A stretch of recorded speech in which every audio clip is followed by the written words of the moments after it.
Role of science and technology in daily life. We use science and technology in everything we do, from using mobile phones to traveling in cars. Science and technology make our lives comfortable. Electricity, internet, and modern medicines are some great gifts of science and technology.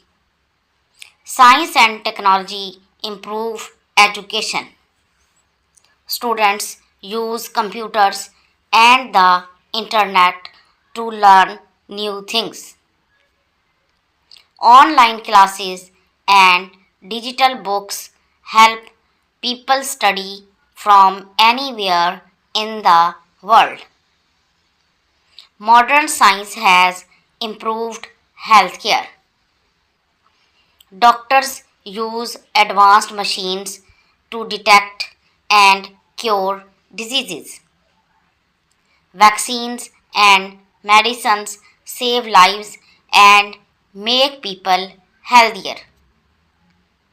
Technology helps businesses to grow.